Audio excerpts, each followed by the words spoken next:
Welcome, everyone, and welcome to my guest, Henrietta Szutorisz. Henrietta is a biomedical scientist and entrepreneur, currently the founder and CEO of Objective Recovery, that uses cutting-edge neuroscience and technology to create personalized solutions to problematic substance use.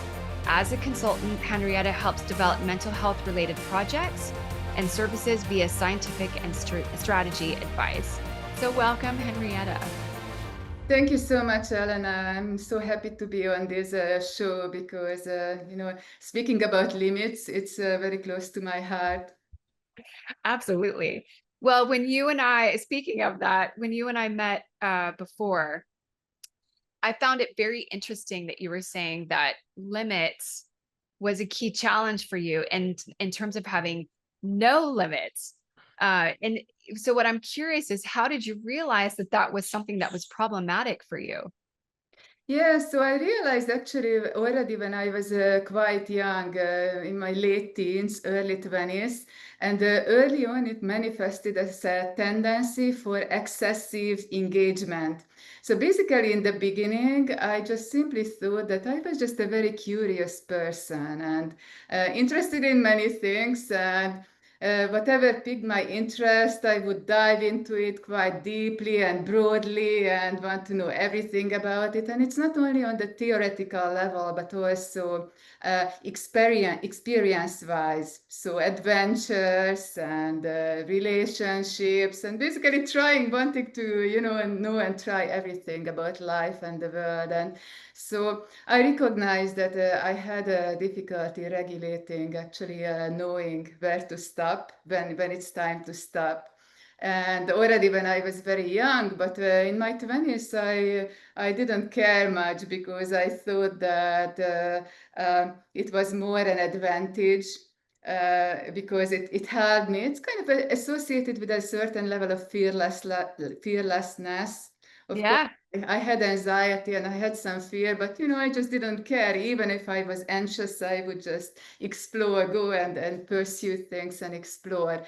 And for a long time, mostly in my 20s, it did not cause me problems. So I was experiencing more the upsides of these tendency and behaviors. But later on, it started creating problems in my life. And so then at some point, the problems, the consequences of these behaviors, these even mental tendencies were so many and so widespread that I really had to pause and start addressing it.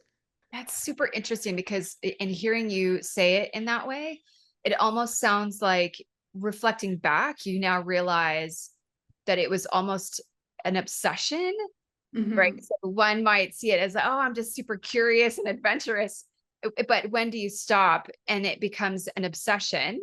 And then I could see how that would be confusing, because you just said that there's an upside to it. So yeah, in the beginning, there might appear to be an upside to it. And then over the long term, when do you stop? And at what point does it have an unproductive impact? Yeah, the obsession is the best word for it. I often use this myself because that's exactly, there is even, so I'm in the mental health field. So there are even, kind of disorders like obsessive compulsive disorders and others like Ah, addictions and obsession, obsessiveness, which is basically a tendency to really to engage like an obsessive compulsive, like mentally first, and then also physically, behavior wise, to engage in things. So it can have many different manifestations. So the obsession is a really good word for it. it's really interesting. Well, so, and when we talked last time too, that it can feel like things are limitless for you. And where that came from was you were raised in an environment where you can do anything and you can be anything, which, when somebody hears that, you might think, wow, well, that's amazing, because not all parents are like that. Some are so, um, either, unfortunately, sometimes parents will put children down, or they'll just be so overprotective that they'll say, you can't do that, or don't do that, that's dangerous. Or, but instead I'm hearing, no, you can go and you can do anything, you can be anything. So how when you accepted limits for yourself because you didn't have them, you were taught not to have them, and you probably felt highly encouraged with lots of possibility in that. But you also recently shared that there was a biological aspect or cause of this too. So share more about that with us. Yeah, so let me break it down a bit, the different levels of this. And you mentioned the environment, so I will say a bit more about it. So the environmental effect was also basically twofold.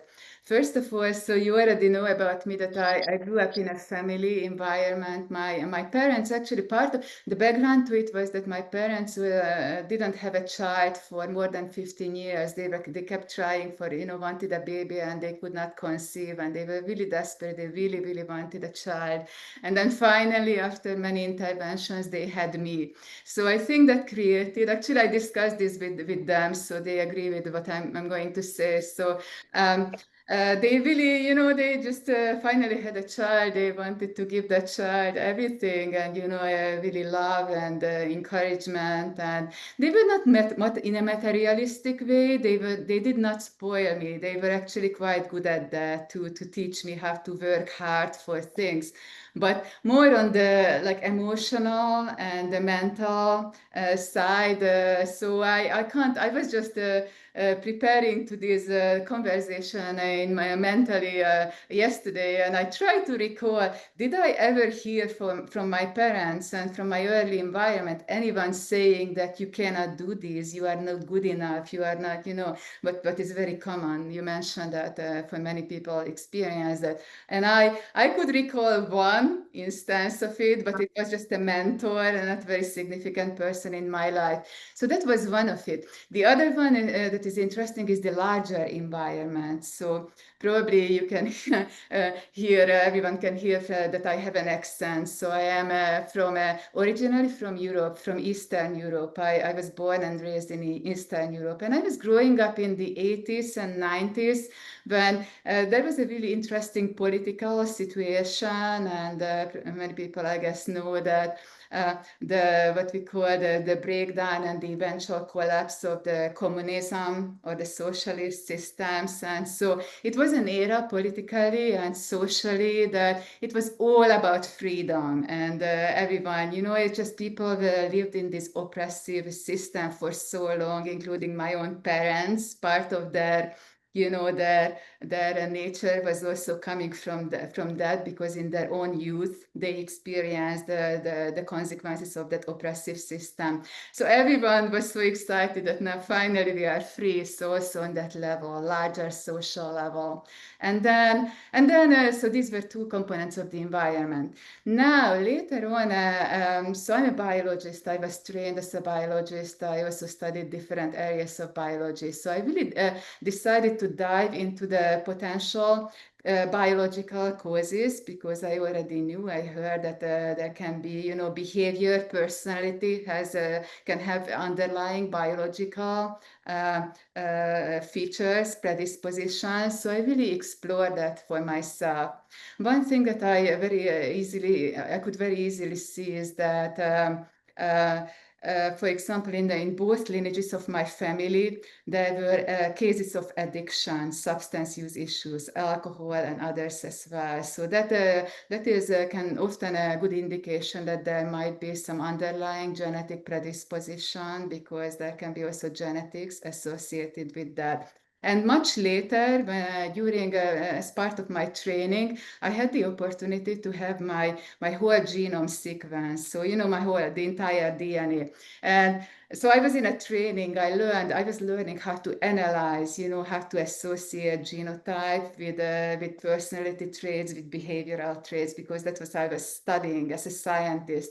And I looked at my data, my own DNA sequence that I could see, and not surprisingly to me at that point, that I indeed carry some of the genotypes that are known, quite well known, to be associated with these type of behaviors, so predisposition to addictions and obsessions and excessive behaviors.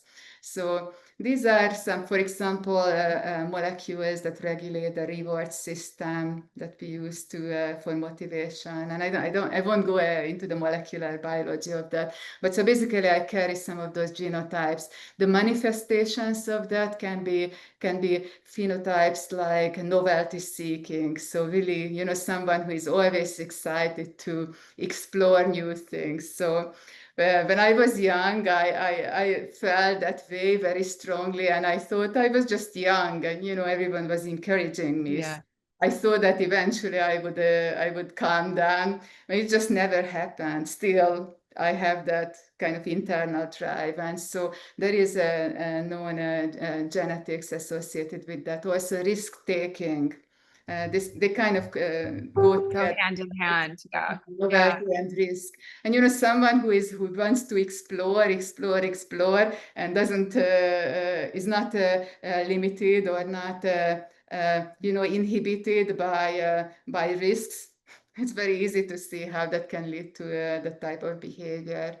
So, Yeah. and others also, it's very popular now to speak about neurodivergence. So, for example, conditions like such as autism or ADHD. So, for example, I also figured out that I also carry some both genotypes and psychological features associated with autism spectrum disorder, and that people who have that can also quite often struggle with substance use and similar behaviors. So that's part of the biology that I found. That's interesting. I've had a few clients who were either properly diagnosed or self-diagnosed ADHD. And I've also worked with a few autistic clients. It's different. It's very different in terms of how they process emotions, how they perceive and experience the world, how they approach relationships, communication. And yeah, it's very interesting. So that what you were just talking about leads me into what I wanted to ask you about. So, what drove you to drinking in the first place? In the beginning you said it was just pure enjoyment. But at some point it crossed the line into dependency. And then I would imagine that there's an aspect of denial in some of that. So share a little bit about that. Yeah, so first of all, how the drinking developed. So that's actually developed also. I was never really a very problematic social drinker in terms of, when I was very young. I started drinking in my teens, like, most people. And in my 20s, actually, I had no problems with it. I could always moderate my drinking socially, meaning that when I went out and when I was with other people. The way I started abusing or using alcohol as a regulator, self-regulator, was linked actually to another tendency, another problematic excessive behavior, which was overworking. So think Oh, about workaholism. workaholism, right? So many people have that. So I had this period when I was. That's also part of my upbringing was that back then, in the 90s, early 2000s, there was not so much talk about mental health and self-care and all that. So I did not learn those things very early on. And so I had this point when I was living a very, very hectic life due to that's again my own curiosity. I had scientific projects when I was working night shifts, but it was all because I decided to do that. Nobody forced me into it. And I was on the side, I had businesses, and so I was also doing that. So I had this brilliant idea that maybe I could self-regulate my lifestyle with alcohol. For example, if I didn't have time to sleep at night because I wanted to work. And it's hard to sleep during the day. So I would just drink and put myself to sleep during the day. Wake up and go to work at night, things like that. And then very, very soon, actually, I got really hooked. I realized that actually it's not only to, it can regulate my sleep-wake cycle, but it can also help with my mood because, of course, if you live in such a hectic lifestyle, it also affects your emotional state, usually your mood. And so I had problems like that. And so momentarily alcohol helped, and that was another aspect, very common, of course. And then very soon after, just a few months, actually, I found that it was very hard. I couldn't stop. So I realized very early on I didn't even have um, a very long period of like denial about my alcohol problem. I realized very soon that that it was not a healthy tool to use Yeah. alcohol, but I would still do it because again, no limits, no sense of limits. I thought that okay, let's go through this hectic, stressful period of life, and then I will take care of stopping my drinking. And of course, when I got there, I just could not stop anymore. So So, so it became that obsession, right? And the justification in the beginning of why to start and why not to stop, I'll bet was a part of that. And what's really interesting to me about this, when you pulled in the workaholism, is I see this a lot in the work that I do. Leaders, because I work with leaders or business owners, but leaders, especially in corporate, they will sometimes justify staying at the office until 8 o'clock or 9 o'clock at night. And then they'll find themselves working on the weekends. And the way that they justify is, oh, well, I have no meetings. And so it's quiet. And right. And then they find themselves doing it all weekend. And then, I'm a leader of this organization and people are relying on me and I need to get this stuff done. And during the week, I'm in all these meetings. And so it just becomes this perpetual pattern. How do you break it? Right. So I work that in when people need it. Sometimes they ask for it because they can see it. They don't know how to get themselves out of the pattern or the addiction of it, in essence. And sometimes they don't see it. And sometimes I have to reflect it to them to say, hey, can I just share something with you that I'm observing and how you're approaching your schedule and how you're working and how you're prioritizing? And where are you in that? But I very much see this addiction of overworking, workaholism, and also something that you and I touched on last time was about self-sabotage, which this, I would imagine, is a form of that. For some people, how it shows up for some of my clients is, things are starting to go well and they're not used to it. And in their, what I call their file cabinet in their brain, and it's actually sharing some red flags. It's like, wait a second, like this isn't in my database, right? Things don't go this well. So something has to be wrong. And then they'll do something to sabotage it versus just acknowledging it, being grateful for it, getting used to it and acclimating to it, and start noticing what contributed to it, even their own behaviors, thought patterns that they can continue to do to make things even better. So I just said a lot. So what are your, one reflection to that, actually what you mentioned. So I know from my own life, I have basically been surrounded by people like that in my entire life.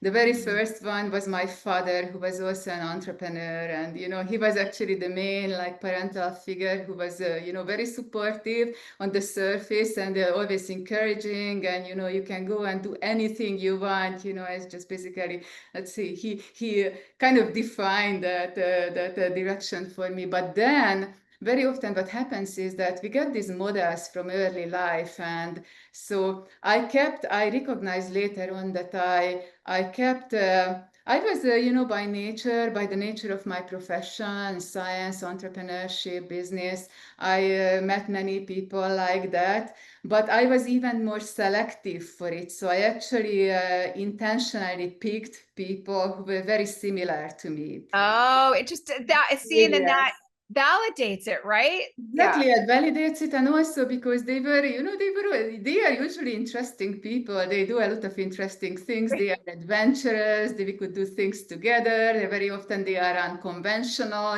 They engage with me, and in those excessive adventures and behaviors. And so I still need to watch these very diligently because this is so ingrained in me. I noticed actually a long time ago, and it was a really quite a journey to go from habitually engaging in those relationships, especially virtually all of my significant relationships were with people like that. And I really had to teach myself, with my own self, through my own self-awareness, my own, self-analytical journey, that to recognize early on that, these behaviors, these tendencies, and to stop myself from always seeking out those companies. And I'm still very prone to it. I can lose it sometimes, because just very recently, even last year, I kind of learn, and I am better at recognizing earlier and earlier and earlier, and I either stop or I moderate or I get out of those relationships.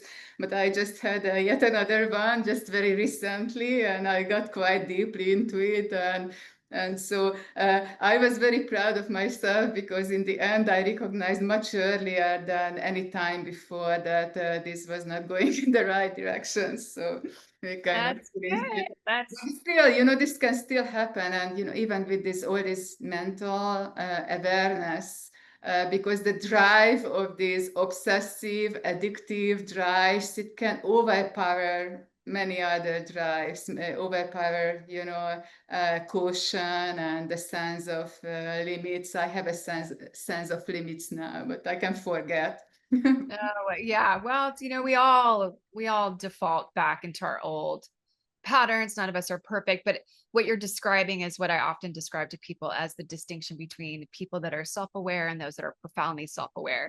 And those that are profoundly self-aware recognize the impact on themselves, on others, and then they do get faster at catching themselves and literally stopping themselves, even to the point of like, I see it coming and no, I'm not going to go do that.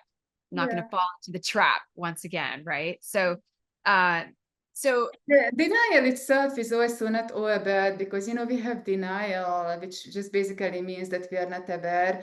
That is a product of evolution, and just like addictive drives, that we seek out these pleasurable experiences. So denial is because it serves. So it means that we are not. There are a lot of drives that are unconscious. So you may have heard that neuroscientists speculate these days that over 90% of our decisions are made unconsciously. So it's a yeah, lot. And so basically it serves, we can make fast decisions that can be protective. There is an acute danger that we can respond without, having to go through this conscious, slow process of thinking. So denial is not all bad. There is also dissociation that can be protective if someone undergoes traumas, and the mind, the brain and the mind just checks out, and to protect the person, so that it does not remain in consciousness very acutely. But it's just like everything. What is the right balance between being aware and taking advantage of these unconscious fast decision cognitive. yes. Yeah, because yeah, you're right. It can work to our advantage.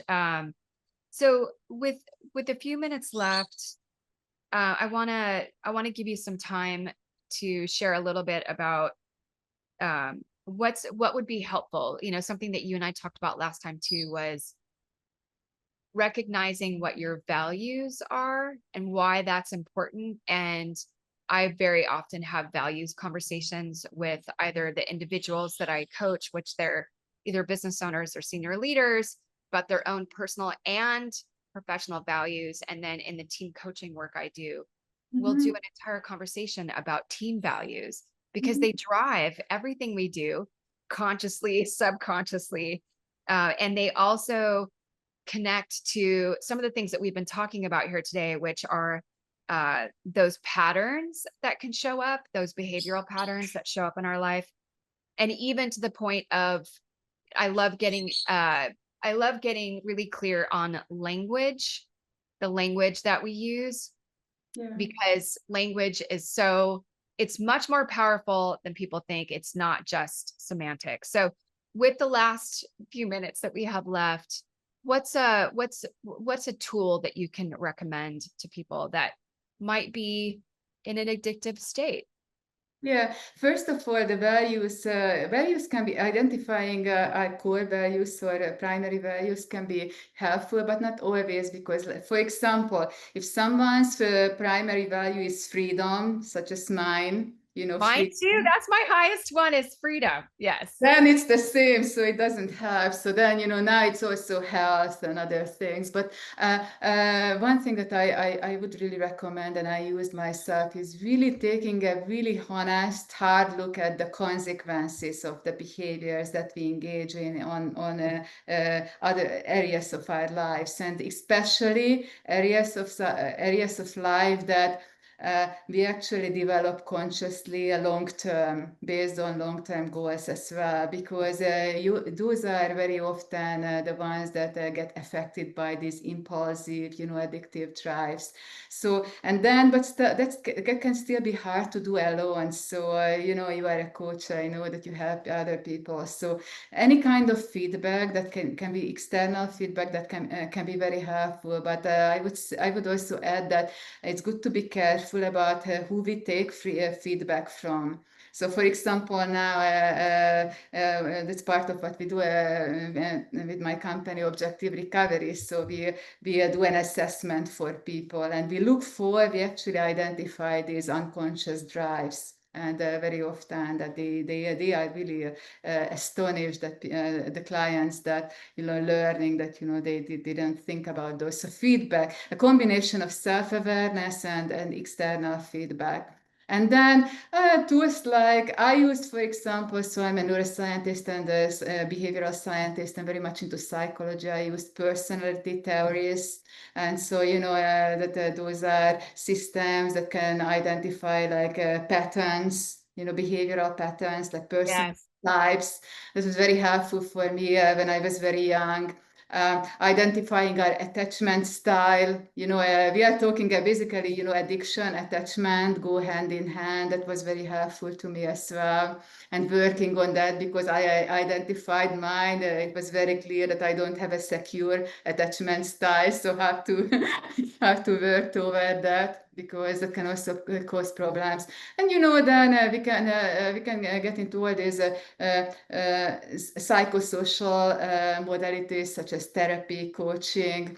There is a one particular psychotherapy system that I found very helpful, which is called schema therapy. And so it's basically, I did not do that with a therapist, with a person officially, like a professional. I found that on my own. And this is something that people can use. I think it's easy to use on our own. And it identifies 5 different domains, problematic domains, schemas, and these are maladaptive, basically worldviews that we usually adopt very early on. And mine literally is called in the schema therapy system, it's called impaired limits. So speaks for itself.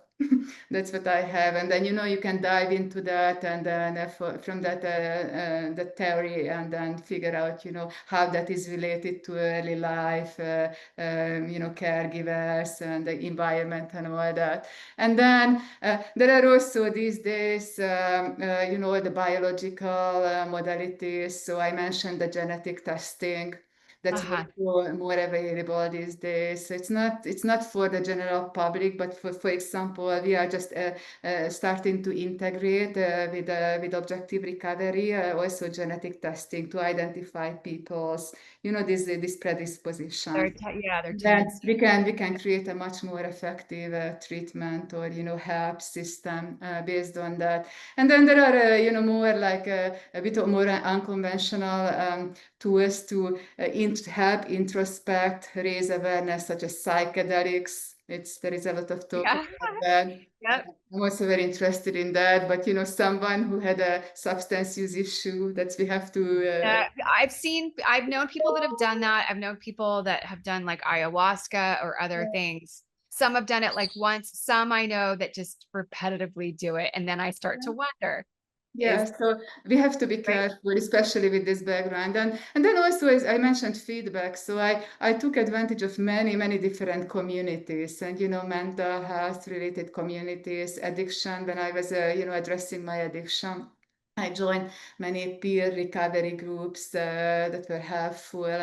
And if it's really serious, I would say if someone has tried all these self-help and psychological, psychosocial types of, help, and it's still not doing much, then I would say it can be a good idea to see a medical professional, because sometimes if someone has someone has an underlying illness, or just nutritional deficiencies, that can those can create also, they affect the brain, they affect the whole body. I've even heard about parasites affecting that.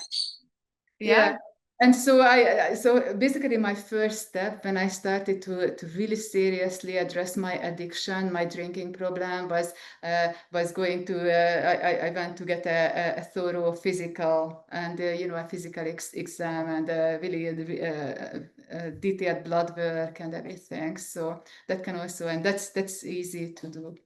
Wow. So yeah, lots of options, lots of ways to approach this depending on what works best for you. I very much resonated, at where you began of that question of, what are the consequences of your actions and your behaviors that's showing up in your life. I'll ask the question a little differently. I'll just say, when they start to share things with me, I'll say, what's the impact of that? What's the impact of that on you? What's the impact of that on other people?